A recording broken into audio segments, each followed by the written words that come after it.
NEET के exam में बचे हुए हैं मोस्टली अगर आप देखेंगे तो 2 से 3-4 महीने का टाइम बचा हुआ है। उसमें भी एप्लीकेशन फॉर्म फिलिंग और ये सब प्रोसेसेस होंगे।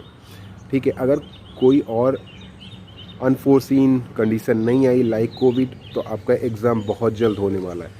तो इससे पहले कि आपके लिए बहुत ज़्यादा लेट हो जाए, आप फोकस करिए एग्ज़ाम पे रादर देन काउंसलिंग पे। मेरा ये सजेशन है। बहुत सारे कैंडिडेट्स हैं जो मुझसे जुड़े हुए हैं लगातार मेरे 1-to-1 चैट में टेलीग्राम से। तो जो बाउंड्री मार्क्स में या जिनकी कंडीशन नहीं है अच्छी कि उन्हें सीटें मिलेंगी नहीं मिलेंगी, या जो डाउटफुल लग रहे हैं, उनको मेरा ये सजेशन है कि बहुत जल्द आपका एग्ज़ाम होने वाला है। टाइम बहुत कम रहेगा आपके पास। अगर आप काउंसलिंग का वेट करेंगे तो काउंसलिंग तो मार्च तक जा सकती है, राउंड 4 की काउंसलिंग। और अगर आप बॉर्डर पे हैं तो आपको ये नहीं पता होगा कि आपको सीट मिलेगी या नहीं मिलेगी। इसलिए ये दो माइंडेड में मत रहिए, ज़्यादा फोकस करिए आपकी प्रिपरेशन पे, तैयारी पे, क्योंकि एग्ज़ाम आपके टाइम पे हो सकते हैं। ये बहुत ज़्यादा इम्पॉर्टेंट बात है आप लोग के लिए, क्योंकि बहुत सारे बच्चे नीट 2022 के एग्ज़ाम के बारे में पूछ रहे थे मुझसे। तो अगर कोई अनफोर्सीन कंडीशंस नहीं आए तो एग्ज़ाम ऑन टाइम होंगे ही होंगे। क्या होगा एग्ज़ाम पैटर्न? क्या इस बार ऑनलाइन एग्ज़ाम हो सकता है? क्या इस बार कुछ और चेंजेस हो सकते हैं? क्या 2 बार एग्ज़ाम हो सकता है इस बार? पॉसिबिलिटीज़ है, क्योंकि एनटीए के पास पूरा टाइम है। 2 बार एग्ज़ाम कराने का पूरा टाइम है, क्योंकि एमबीबीएस की फर्स्ट ईयर की जो क्लासेस हैं वो जनवरी तक चलती हैं। तो उसके पास मीन्स मई से लेके जून, जुलाई, अगस्त, सितंबर, ये 3-4 महीने हैं जिसके बीच में वो 2 बार एग्ज़ाम करा सकता है मोस्टली। तो इसके भी बहुत ज़्यादा चांसेस है, क्योंकि इसकी डिमांड काफ़ी दिनों से आ भी रही थी। क्या हो सकता है पूरा हम इस वीडियो में डिटेल में बात करेंगे। फर्स्ट टाइम चैनल पे तो सब्सक्राइब कीजिए, वीडियो को लाइक कीजिए और शेयर कीजिए। फ्रेंड्स, जहाँ तक नीट 2022 के नोटिफिकेशंस की बात है, तो नीट 2022 का नोटिफिकेशंस आपके फर्स्ट वीक ऑफ जनवरी 2022 में आ सकते हैं मोस्ट प्रॉब्ली, और जेई का भी साथ ही साथ आ सकता है। नीट 2022 का एप्लीकेशन प्रोसेस जो हो सकता है वो फर्स्ट वीक ऑफ फरवरी से लेके 4th वीक ऑफ मार्च, क्योंकि 1 महीने का टाइम यहाँ पे लगता है अप्रॉक्स। तो इतना हो सकता है। इसके अलावा अगर हम बात करें कि application window, correction application window वो अप्रैल तक जाता है। ठीक है, एडमिट कार्ड बहुत ही जल्द रिलीज़ होता है, मीन्स एग्ज़ाम से 1-2 वीक पहले ही रिलीज़ होता है। 2nd वीक ऑफ अप्रैल में रिलीज़ हो सकता है। और इसी तरह से नीट 2020 एग्ज़ाम डेट हो सकती है फर्स्ट वीक ऑफ मई, मीन्स मोस्ट प्रॉब्ली संडे को एग्ज़ाम होता है। अब यहाँ पर सबसे इम्पॉर्टेंट बात ये है कि क्या ये एग्ज़ाम 2 फेज़ में कराया जाएगा। जहाँ तक दोस्तों अगर नीट के मोड की बात करो तो वो ऑफ़लाइन मोड ही होगा। इस बार भी ऑफ़लाइन मोड ही होगा, क्योंकि बहुत सारे स्टूडेंट होते हैं, और क्योंकि इस बार बहुत सारे स्टूडेंट की मांग थी कि नीट को 2 बार अटैम्प्ट कर दिया जाए, जिससे कि कैंडिडेट्स को प्रॉब्लम ना हो। तो इसके भी चांसेस हो सकते हैं, क्योंकि ऑलरेडी आपका सेशन डिले हो चुका है। और फर्स्ट ईयर की एमबीबीएस की एडमिशन्स भी काफ़ी डिले हो रहे हैं, और उसका एग्ज़ाम होने के बाद ही कहीं क्लासेस वैकेंट होगी। तो यहाँ पे चांसेस होंगे कि हो सकता है पहला आपका जो नीट का सेशन हो वो मई में हो, और दूसरा सेशन जून या जुलाई में हो सकता है। ठीक है, जून या जुलाई में। तो 2 पार्ट में आपका नीट डिवाइड हो सकता है, क्योंकि अल्टीमेटली टाइम भी यहाँ पे लगेगा एग्ज़ाम में, उसके बाद काउंसलिंग में।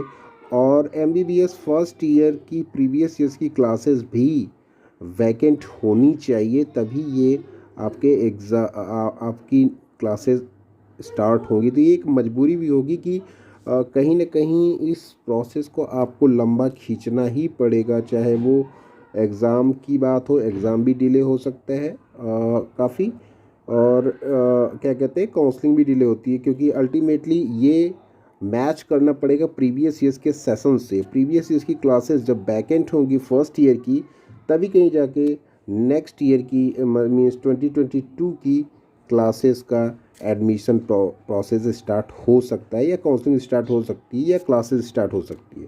तो ये भी एक मजबूरी है। तो इस बार अच्छा मौका है कि अगर एनटीए चाहता है, ऐसा सुनने में भी आ रहा है कि 2 बार एग्ज़ाम करवाया सकता है, मई में भी करवा सकता है, या उसके बाद जून जुलाई में भी एग्ज़ाम सेकंड फेज़ में करवा सकता है, 2 फेज़ में। तो ये पॉसिबिलिटीज़ है, क्योंकि अल्टीमेटली उसको जनवरी तक जाना ही पड़ेगा, क्योंकि वहाँ तक ही एडमिशन के प्रोसीजर स्टार्ट हो सकते हैं, क्योंकि जैसा कि कोरोना की वजह से पूरा सेशन 2 साल से डिले चल रहा है, तो वहाँ तक पहुँचना पड़ेगा। और काउंसलिंग इसी वजह से इस बार भी डिले हो रही है, क्योंकि अभी भी फर्स्ट ईयर एमबीबीएस की क्लासेस का एग्ज़ाम बाकी है। तो ये भी एक कारण है दोस्तों। तो मोस्ट प्रॉब्ली हो सकता है, पॉसिबिलिटीज़ है कि आपकी नेक्स्ट ईयर मीन्स 2022 में 2 बार एग्ज़ाम में कराया जा सकता है नीट का। जहाँ तक नीट के एग्ज़ाम पैटर्न की बात है, किस तरह से क्वेश्चन पूछे जा सकते हैं, नेगेटिव मार्किंग होगी नहीं होगी, या फिर क्या पिछले साल जैसा ही क्वेश्चन इस बार पूछा जा सकता है, चलिए देख लेते हैं किस तरह से इस बार भी क्वेश्चंस आपसे पूछे जा सकते हैं। अगर एग्ज़ाम पैटर्न की बात करें दोस्तों, तो इस बार भी आपका जो क्वेश्चन पेपर है नीट 2022 का, वो 4 सब्जेक्ट में डिवाइड हो सकता है, फिजिक्स, केमिस्ट्री, बॉटनी और जूलॉजी। और हर सब्जेक्ट को 2 सेक्शन में डिवाइड कर सकते हैं, सेक्शन ए और सेक्शन वी। सेक्शन ए में 35 क्वेश्चंस कंपलसरी होंगे, मीन्स 35 में से जितने क्वेश्चंस आपको आते होंगे उतने आप करेंगे। सेक्शन वी में 15 क्वेश्चंस होंगे।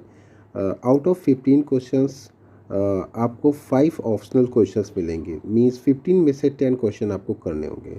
तो ओवरऑल 45 क्वेश्चंस आपको हर सब्जेक्ट में करने होंगे, मीन्स टोटल 20 क्वेश्चंस ऐसे होंगे जो आपको ऑप्शनल मिलेंगे पूरे नीट के क्वेश्चन पेपर में।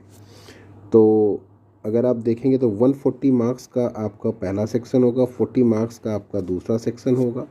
इसी तरह से 140 मार्क्स का पहला, 40 मार्क्स का दूसरा। हालांकि यहाँ पे 20 मार्क्स के एक्स्ट्रा क्वेश्चन आपसे पूछे जाएंगे, लेकिन वो ऑप्शनल होंगे, उनको आपको नहीं करने हैं। जो आपको अच्छे क्वेश्चन लगते हैं उसमें से 15 में से आप 10 क्वेश्चंस केवल अटैम्प्ट करेंगे, एक्स्ट्रा क्वेश्चन आप अटैम्प्ट नहीं करेंगे, जस्ट लाइक लास्ट ईयर। तो टोटल ओवरऑल अगर आप देखेंगे तो ओवरऑल जो मार्क्स होता है वो 720 ही होता है।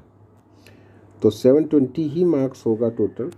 तो 720 मार्क्स में ही आपका जो काउंटिंग होगा वो होगा। हालांकि अगर आप पूरा मार्क्स जोड़ेंगे तो 800 आएगा।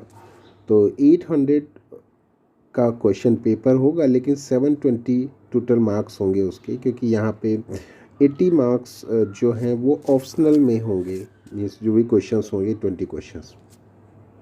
टोटल जो मार्क्स की काउंटिंग होगी वो 720 की होगी। यहाँ पे ये दिया हुआ है कि किस तरह से आपके मार्क्स डिडक्ट होंगे, नेगेटिव मार्किंग कैसी होगी, कैसे क्वेश्चंस को आपको अटैम्प्ट करना है, कैसे नहीं अटैम्प्ट करना है, इनकरेक्ट ऑप्शन में आपको कितने मार्क्स दिए जाएंगे, अगर आप अनअटेम्प्ट करते हैं तो आपको कोई मार्क्स नहीं दिया जाएगा। नेगेटिव मार्किंग 1/4 की होगी। तो कुछ इस तरह से इस बार भी पैटर्न नीट का फॉलो हो सकता है, क्योंकि कोई ज़्यादा चेंजेस इसमें दिख नहीं रहे हैं पिछले साल और इस साल की कंडीशन में। तो एग्ज़ाम पैटर्न कुछ इस तरह से हो सकता है कि आपको ऑप्शनल क्वेश्चंस यहाँ पे फिर से पूछे जा सकते हैं, जस्ट लाइक लास्ट ईयर।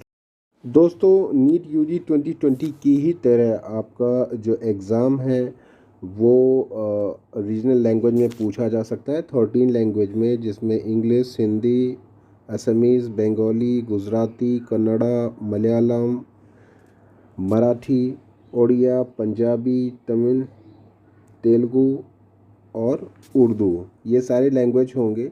इसमें आप क्वेश्चन पेपर को फिलअप कर सकते हैं, ठीक है, just like previous years.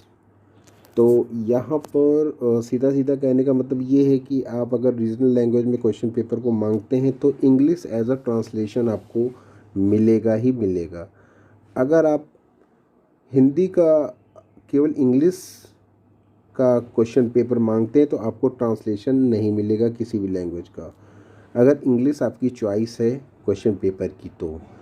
Otherwise regional language में आपके रीजनल लैंग्वेज के साथ साथ उसका इंग्लिश में भी ट्रांसलेशन क्वेश्चन का होगा, और इंग्लिश का ट्रांसलेशन ही फाइनली कंसीडर किया जाएगा अगर कोई एम्बिग्यूटी आती है तो। जहाँ तक फ्रेंड्स मिनिमम एज लिमिट की बात है तो मिनिमम एज लिमिट आपकी 17 ईयर्स ही होगी, और मैक्सिमम एज लिमिट 25 ईयर्स थी। नीट ने एनटीए ने पहले डिसाइड किया हुआ था, हालांकि ये सुप्रीम कोर्ट में मैटर ऑलरेडी है और कई सालों से चल रहा है। राइट टू एजुकेशन में भी ये है कि आपको एज का बाउंडेशन नहीं होना चाहिए, तो ये मैटर चल रहा है। तो 25 ईयर से ऊपर भी हैं तो आप एग्ज़ाम फॉर्म फिलअप कर सकते हैं, और इसके बहुत कम ही चांसेस हैं कि आपको यहाँ पे रोका जाएगा, क्योंकि एनटीए ने भी माना है कि राइट टू एजुकेशन में एज लिमिट नहीं होनी चाहिए। ये कोर्ट में चल रहा है मैटर, और आप में से जो कैंडिडेट्स हैं 25 ईयर से एज से ऊपर वो भी अप्लाई करें, इसमें कोई डाउट की बात नहीं होगी।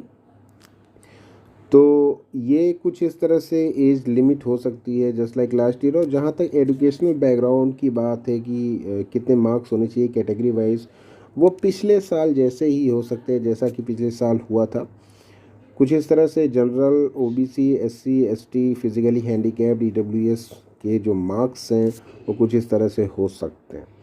तो ज़्यादा कुछ चेंजेस आपको नहीं मिलेंगे, बशर्ते ये कि हो सकता है, पॉसिबिलिटी है कि 2 बार एग्ज़ाम हो जाए इस बार।